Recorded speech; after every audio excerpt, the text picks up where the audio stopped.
ವಲಸಿಗರು ರಾಜ್ಯಕ್ಕೆ ನುಸುಳ್ತಾ ಇರೋದು ಹೇಗೆ? ಈ ದೊಡ್ಡ ಜಾಲದ ಹಿಂದಿದ್ಯಾ ಮೊಬೈಲ್ ಆಪ್? ಗ್ಯಾರಂಟಿ ನ್ಯೂಸ್ ಬಿಚ್ಚಿಡ್ತಾ ಇದೆ ವಲಸಿಗರ ಹೆಜ್ಜೆ ಗುರುತು, ಬೆಚ್ಚಿ ಬೀಳಿಸ್ತಾ ಇದೆ ಅಕ್ರಮ ಬಾಂಗ್ಲಾ ನುಸುಳುಕೋರರ ಪ್ರತಿಯೊಂದು ಹೆಜ್ಜೆ. ಬೆಂಗಳೂರಿನ 60 ಕಡೆ ಅಕ್ರಮ ಬಾಂಗ್ಲಾ ವಲಸಿಗರು ವಾಸವಾಗಿದ್ದಾರೆ ಅಕ್ರಮವಾಗಿ. ಚಿಕ್ಕಮಗಳೂರು, ಸಕಲೇಶಪುರ, ಹಾಸನ, ಶಿವಮೊಗ್ಗ, ಕೊಡಗು ಜಿಲ್ಲೆಗಳ ಕಾಫಿ ಎಸ್ಟೇಟ್ಗಳಲ್ಲೂ ಕೂಡ ವಲಸಿಗರು ವಾಸ ಮಾಡಿದ್ದಾರೆ. ಹುಬ್ಬಳ್ಳಿ, ಬೆಳಗಾವಿ, ಮಂಗಳೂರು ಹೊರವಲಯದಲ್ಲೂ ಕೂಡ ತಮ್ಮ ಜೀವನವನ್ನ ಮಾಡ್ತಾ ಇದ್ದಾರೆ. ರಾಜ್ಯದಾದ್ಯಂತ 10 ಲಕ್ಷಕ್ಕೂ ಹೆಚ್ಚು ಬಾಂಗ್ಲಾ ನುಸುಳುಕೋರರು ವಾಸವನ್ನ ಮಾಡ್ತಾ ಇದ್ದಾರೆ. ಅಕ್ರಮ ವಲಸಿಗರ ಪ್ರತಿ ಹೆಜ್ಜೆಯನ್ನ ಬಿಚ್ಚಿಟ್ಟಿದ್ದಾರೆ NR ರಮೇಶ್ ಮತ್ತು ಸುಧೀರ್ ಶೆಟ್ಟಿ. ಕೇಂದ್ರ ಗೃಹ ಇಲಾಖೆಗೆ ವರದಿಯನ್ನ ಸಲ್ಲಿಕೆ ಮಾಡಿದ್ದಾರೆ NR ರಮೇಶ್ ಮತ್ತೆ ಅವರ ಟೀಮ್. ಬಾಂಗ್ಲಾ ನುಸುಳುಕೋರರ ರಹಸ್ಯವನ್ನ ನಿಮ್ಮ ಗ್ಯಾರಂಟಿ ನ್ಯೂಸ್ ಬಿಚ್ಚಿಡುವಂತಹ ಕೆಲಸವನ್ನ ಮಾಡ್ತಾ ಇದೆ. ಕುಟುಕು ಕಾರ್ಯಾಚರಣೆಯಲ್ಲಿ ಬಯಲಾಗ್ತಾ ಇದೆ ಆಘಾತಕಾರಿಯ ಮಾಹಿತಿ. 10 ಲಕ್ಷ ಅಂತಂದ್ರೆ ಸುಮ್ಮನೆನಾ? ಇಲ್ಲೇ ನಮ್ಗಳಿಗೆ ಸರಿಯಾಗಿ ನೆಲೆಸೋದಕ್ಕೆ ಜಾಗ ಸಿಗ್ತಾ ಇಲ್ಲ. ಸಾಕಷ್ಟು ತೊಂದರೆಯನ್ನ ಅನುಭವಿಸ್ತಾ ಇದ್ದಾರೆ ಜನ.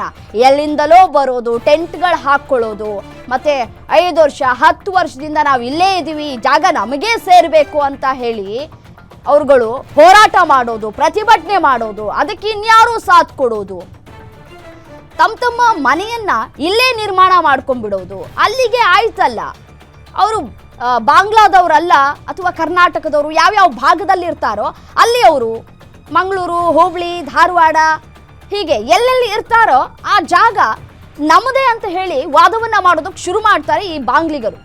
ಭಾರತದಲ್ಲಿ ನೆಲೆಸಿದ್ದಾರೆ ಸಾವಿರಾರು ದೇಶದ್ರೋಹಿ ವ್ಯಕ್ತಿಗಳು. ಅಕ್ರಮವಾಗಿ ಇಲ್ಲಿಗೆ ಬರುವಂತಹ ಬಾಂಗ್ಲಾ ನುಸುಳುಕೋರರು, ಇದಕ್ಕೆ ಕಡಿವಾಣ ಹಾಕಬೇಕಾಗಿದ್ದಂತಹ ಅಧಿಕಾರಿಗಳು ಕಣ್ಮುಚ್ಕೊಂಡು ಕೂತಿದ್ದಾರೆ. ಬಾಂಗ್ಲಾದಿಂದ ಎಷ್ಟು ಜನ ಬಂದಿದ್ದಾರೆ, ಎಷ್ಟು ಜನ ಹೋಗ್ತಾ ಇದ್ದಾರೆ, ಎಲ್ಲಿ ವಾಸವಾಗಿದ್ದಾರೆ, ಎಷ್ಟು ವರ್ಷಗಳಿಂದ ವಾಸವಾಗಿದ್ದಾರೆ, ಯಾಕಾಗಿ ಇಲ್ಲಿ ವಾಸವನ್ನ ಹೂಡ್ತಾ ಇದ್ದಾರೆ, ಅವರು ಯಾವ ರೀತಿಯಾದಂತಹ ಕೆಲಸ ಕಾರ್ಯಗಳನ್ನ ಮಾಡ್ತಾ ಇದ್ದಾರೆ, ಅವರ ವೃತ್ತಿ ಜೀವನ ಹೇಗಿದೆ, ಇದ್ಯಾವುದನ್ನು ಕೂಡ ಪರಿಶೀಲನೆಯನ್ನ ಮಾಡ್ತಾ ಇಲ್ಲ. ಸೊ ಹಾಗಾಗಿ ಇದು ನಿಜಕ್ಕೂ ಆಘಾತಕಾರಿಯಾದಂತಹ ಬೆಳವಣಿಗೆ. ಪ್ರಾರಂಭದ 6-7 ತಿಂಗಳ ಕಾಲ ಕೆಲಸ ಮಾಡುವಂತಹ ಸ್ಥಳಗಳು, ಆ ನಂತರ ಅವರು ನಮ್ಮ ದೇಶದ ನಾಗರಿಕರಂತೆಯೇ ತೋರ್ಪಡಿಕೆ ಮಾಡ್ಕೊಳ್ತಾರೆ. ಆಧಾರ್ ಕಾರ್ಡ್ ಮಾಡ್ಕೊಳ್ಳೋದು, ಮತ್ತೆ ತಮಗೆ ಬೇಕಾದಂತಹ ಸೌಲಭ್ಯಗಳನ್ನ ಮಾಡ್ಕೊಳ್ಳೋದು, ಹೀಗೆ ಸಾಕಷ್ಟು ಜನ ಸಿಗ್ತಾರೆ. 10 ಲಕ್ಷ ಜನ, 10 ಲಕ್ಷ ಮಂದಿ ಅಂತಂದ್ರೆ ಯೋಚನೆ ಮಾಡಿ. ನಮ್ಮ ಕರ್ನಾಟಕದಲ್ಲೇ ಹುಟ್ಟಿ ನಮ್ಮ ಕರ್ನಾಟಕದಲ್ಲೇ ಬೆಳೆದವ್ರಿಗೆ ಜೀವನ ಕಟ್ಕೊಳ್ಳೋದಕ್ಕೆ ಸಾಧ್ಯ ಆಗ್ತಾ ಇಲ್ಲ, ಒಂದು ಸೂರು ಕಟ್ಕೊಳ್ಳೋದಕ್ಕೆ ಆಗ್ತಾ ಇಲ್ಲ ಬೆಂಗಳೂರಿನಲ್ಲಿ. ಏನು ಇದೇ ವಿಚಾರಕ್ಕೆ ಸಂಬಂಧಪಟ್ಟಂತೆ ಮತ್ತಷ್ಟು ಡೀಟೇಲ್ಸ್ ಕೊಡ್ತಾ ಹೋಗ್ತಾರೆ ಉಲ್ಲಾಸ್, ಮೆಟ್ರೋ ಬ್ಯೂರೋ ಹೆಡ್ ನೇರ ಸಂಪರ್ಕದಲ್ಲಿ ಜಾಯಿನ್ ಆಗಿದ್ದಾರೆ. ಉಲ್ಲಾಸ್, ಬಾಂಗ್ಲಾ ವಲಸಿಗರು ಕರ್ನಾಟಕದಾದ್ಯಂತ ಸಾಕಷ್ಟು ಮಂದಿ ಇದ್ದಾರೆ, 10 ಲಕ್ಷ ಮಂದಿ ಇದ್ದಾರೆ ಅನ್ನೋದು ವರದಿ ಸಿಗ್ತಾ ಇದೆ. ಅಧಿಕಾರಿಗಳು ಏನು ಮಾಡ್ತಾ ಇದ್ದಾರೆ, ಇವ್ರು ಯಾರು, ಎಲ್ಲಿ ಅವರು ಏನ್ ಕೆಲಸ ಮಾಡ್ತಾ ಇದ್ದಾರೆ, ಇದ್ಯಾವುದನ್ನು ತನಿಖೆ ಮಾಡ್ತಾ ಇಲ್ವಾ ಹೇಗೆ ಅಂತ? ರಮ್ಯಾ, ಈ ಇತ್ತೀಚಿನ ದಿನಗಳಲ್ಲಿ ಇಡೀ ದೇಶದಲ್ಲಿ, ಅದರಲ್ಲೂ ಪ್ರಮುಖವಾಗಿ ಕರ್ನಾಟಕದಲ್ಲಿ ಬಾಂಗ್ಲಾ ವಲಸಿಗರ ಸಂಖ್ಯೆ ನಾನು ನೋಡ್ತಾ ಹೋಗೋದಾದರೆ ಪೊಲೀಸ್ ಇಲಾಖೆ ಸಂಪೂರ್ಣವಾಗಿ ನಿರ್ಲಕ್ಷ್ಯ ವಹಿಸಿದೆ ಅನ್ನುವಂಥದ್ದು ಸ್ಪಷ್ಟವಾಗಿ ಗೊತ್ತಾಗುತ್ತೆ. ಯಾಕಂದರೆ ಬೆಂಗಳೂರಂತಹ ದೊಡ್ಡ ನಗರದಲ್ಲೇ ಸುಮಾರು 60 ಕಡೆಗಳಲ್ಲಿ ಅಕ್ರಮವಾಗಿ ಬಂದಿರುವಂತಹ ಬಾಂಗ್ಲಾ ವಲಸಿಗರಿದ್ದಾರೆ.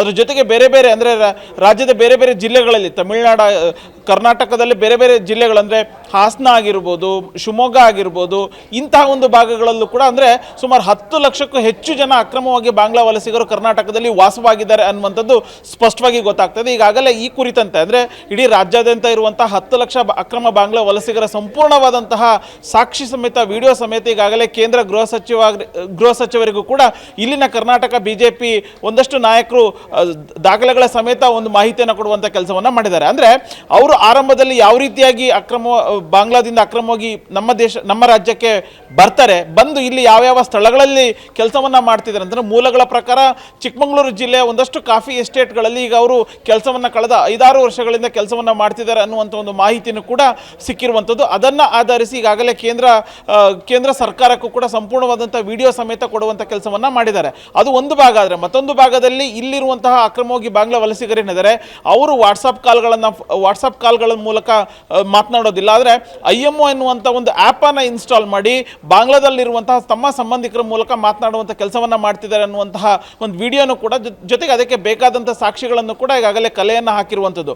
ಹಾಗೆಯೇ ಇವರು ಇದಕ್ಕೆ ಕಡಿವಾಣ ಹಾಕಬೇಕಾದಂಥ ಪೊಲೀಸ್ ಇಲಾಖೆ ಆಗಿರ್ಬೋದು ಅಥವಾ ಸಂಬಂಧಪಟ್ಟಂಥ ಸ್ಥಳೀಯ ಆಡಳಿತ ಅಕ್ರಮವಾಗಿ ಅವರಿಗೆ ಪಾನ್ ಕಾರ್ಡ್ ಆಗಿರ್ಬೋದು ಮತ್ತು ಆಧಾರ್ ಕಾರ್ಡ್ ಆಗಿರ್ಬೋದು, ಜೊತೆಗೆ ವೋಟರ್ ಐಡಿಯನ್ನು ಮಾಡಿಸ್ಕೊಡುವಂಥ ಕೆಲಸವನ್ನು ಕೂಡ ಮಾಡ್ತಿದ್ದಾರೆ ಅನ್ನುವಂತಹ ಒಂದು ಸ್ಫೋಟಕ ಮಾಹಿತಿ ಸಿಗ್ತಾ ಇದೆ. ಜೊತೆಗೆ ಅವರು ಯಾವ್ಯಾವ ಭಾಗದಲ್ಲಿದ್ದಾರೆ ಅಂದರೆ ಈಗ ಸಕಲೇಶ್ಪುರ ಆಗಿರ್ಬೋದು ಅಥವಾ ಹಾಸನ ಆಗಿರ್ಬೋದು, ಶಿವಮೊಗ್ಗ ಆಗಿರ್ಬೋದು ಮತ್ತು ಬೆಂಗಳೂರಿನ 60 ಕಡೆಗಳಲ್ಲಿ ಏನು ಸಣ್ಣ ಸಣ್ಣ ಜೋಪಡಿಗಳನ್ನು ಹಾಕೊಂಡು ಕೆಲಸವನ್ನು ಮಾಡ್ತಿದ್ದಾರೆ.